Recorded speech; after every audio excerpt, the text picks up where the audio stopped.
Hello, teacher friends. This is Kristi from Kristi Karn Creations. I am the creator of this resource, and I'd love to just kind of show you the examples. So, right here is just a little introduction letter, just outlining what this resource is and how it can be helpful for your students. So I'm not going to read through that. If you would like to read through that, I suggest starting with it just to have a little background. But let's go ahead and move into I like to have these side tabs open so I can easily go back and forth. So the first slide you're going to get is this one, and it's an introduction YouTube video. So, of course, I have this art day um, as my example for all of my National Day celebration resources. So your students will have this slide and they can type in their name and the date here so that each of them will have their own individual slides and you can assign their individual reading levels for each slide. So there's 3 Lexile levels and all of them are going to have the same slide. So you can either show this video as the teacher, this is the link to the whole class, or you can have students individually watch these with headphones.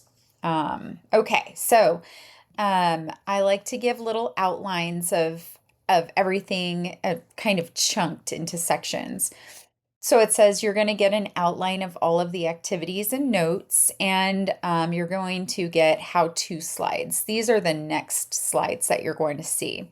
So this next slide is the outline slide. And if you look over here, activity outline for writing, it's a little hard to see because it's little, so I'll put that on slideshow mode.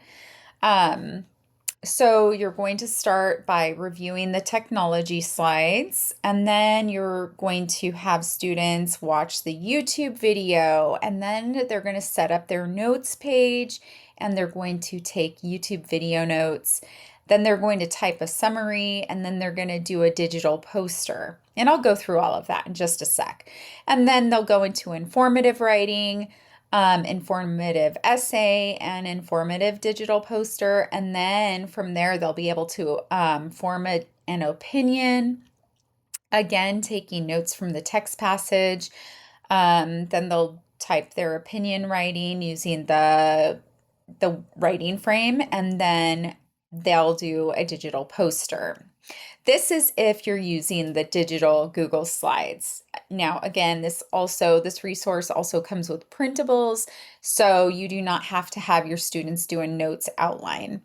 So the technology slides, I kind of give you a little outline. So how to enlarge and fit the double wide slides. Now, there's a reason I use double wide slides, and that is because I like for my students to be able to see a writing frame right next to where they're going to type, and you'll see that soon.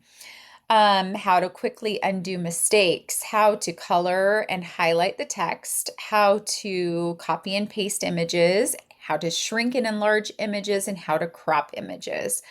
All of these technologies are important for the digital posters and for the highlighting of the text.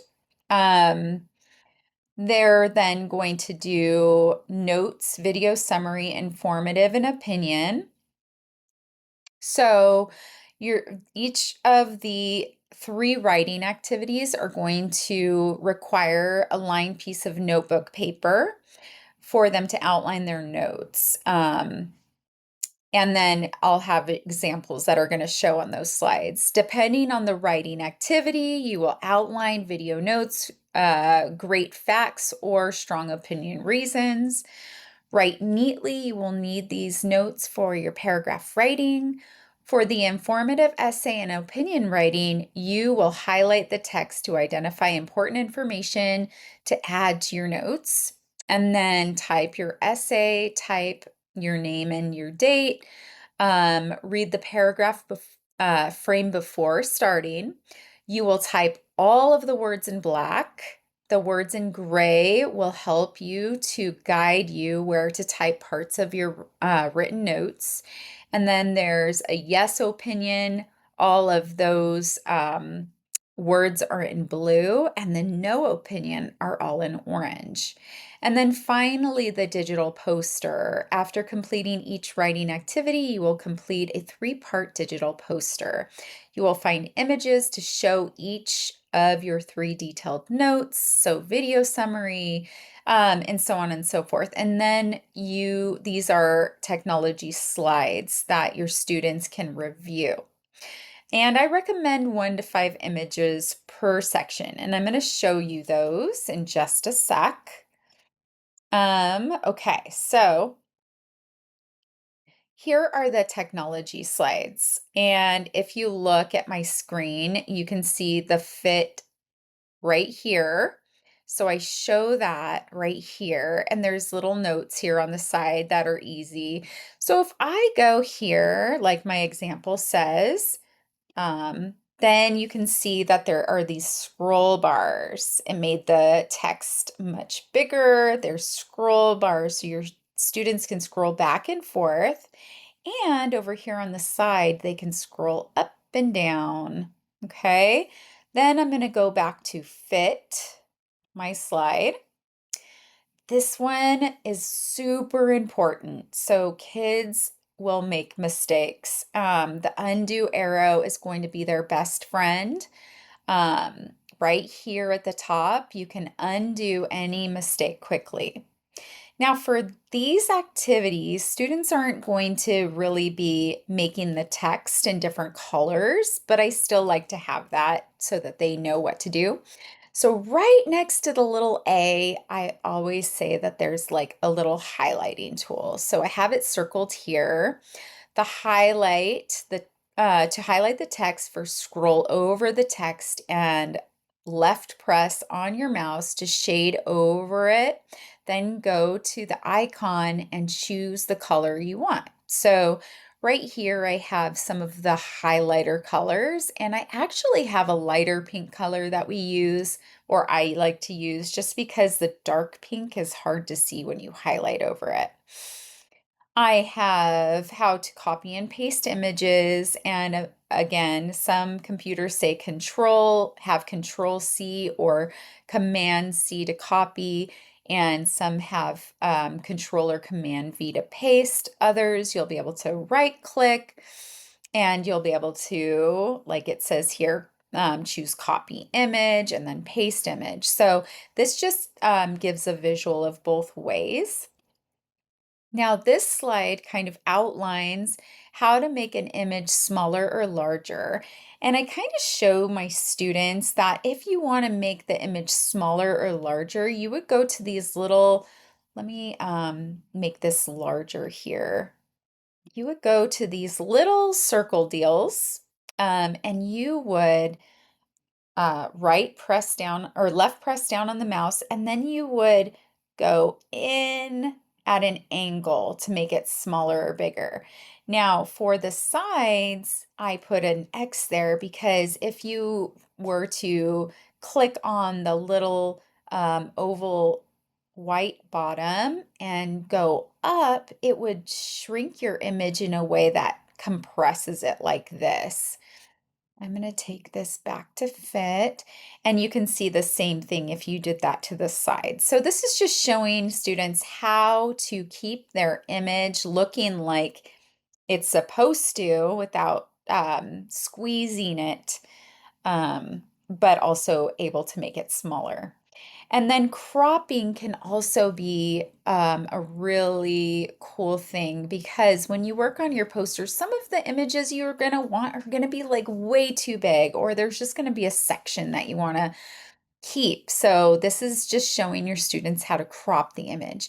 And all of these technologies are great to practice.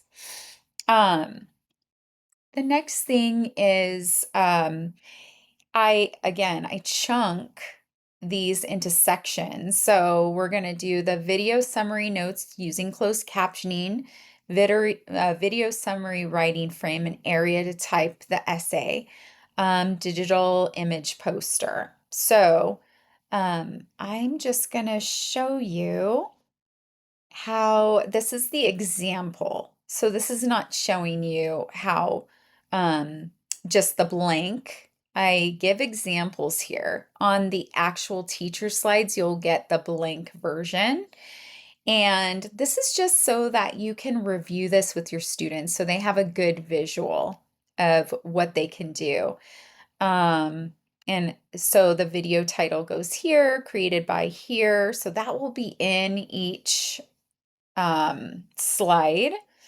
So students will write that down on their notes. Again, there are printables, so you do not have to have them do a notebook page. You can use the printable instead. Okay, and then this is how the paragraph frame works. So on your blank slides, it's going to basically say type here, backspace, and type here. So I like to remind my students that they're going to type every word in black, and then the words in gray they're going to refer to their notes to type in the information. So if you look over here, so the paragraph frame says, I watched a video about, and then it says topic of video main idea, comma, created by creator of video. So over here, they type, I watched a video about art, which is the main idea, created by Learn Free.